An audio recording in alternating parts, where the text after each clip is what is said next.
Anybody else? Okay, we'll move on. What is, for you,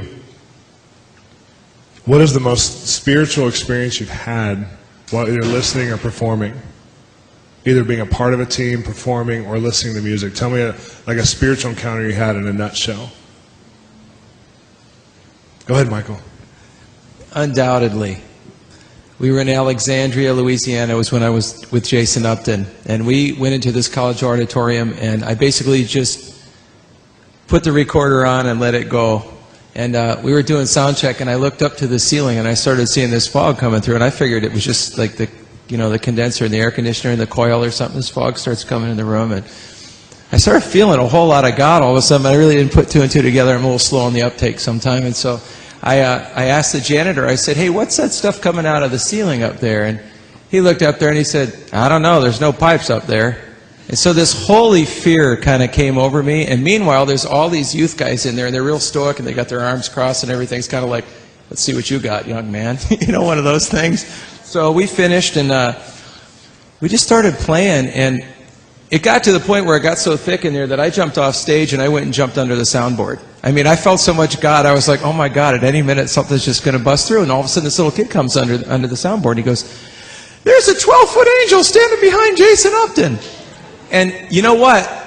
I know I wasn't singing because I wasn't up there. William wasn't singing. Jason's singing, but there's 2- and 3-part harmonies going on in the room. And I'm going, what in the world? And I'm looking on the hard drive recorder, and it's recording it.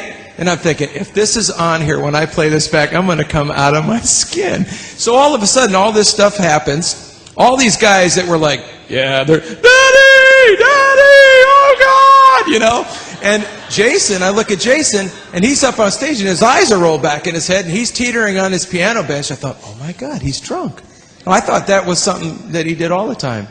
And he starts saying, da, da, da. I thought he's completely lost it. So all this stuff's going on, right? And it's happening in real time, so you're not even catching all of what's happening. And then after the meeting, I went up to, because we were rooming together, I went up to get Jason off the stage. He was completely plastered.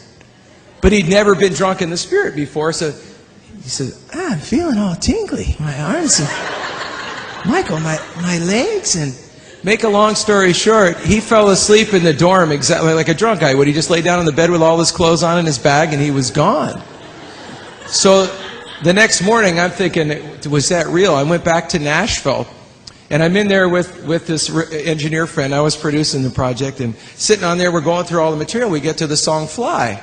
And all of a sudden, I said, well, any minute now, if that was really an angel, and all of a sudden, there's this perfect voice that comes flying. I went, whoa! And I said, we got to find that. And the engineer he goes, oh, that's just a psychoacoustic anomaly. That's probably a tom-tom ring or something. So I thought, oh, yeah? Well, let's find it then. So we start going through, we start soloing out each channel, not a tom-tom, not a keyboard, blah, blah, blah. We get through everything except Jason's vocal. Now remember, the kid said there's a 12-foot angel behind Jason. So we solo Jason's vocal track, and there's 2 waveforms on there, one little one and one big, big one. And you can see it, and not only that, but you can hear it, and the guy goes, well, that sounds like something standing like 12 foot behind Jason. I said, I told you it was an angel. And so literally on that, when that part hits, it doesn't matter. I mean, you get hammered every time. So here's where it got really crazy. So all of a sudden we start getting emails from Heidi Baker's group up there. Unbeknownst to us, when Jason's going,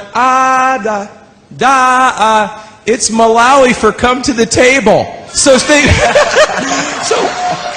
we think he's just this drunken guy in a stupor, and he's actually, so they play it when the orphans are out to play, to call him to lunch, they play, and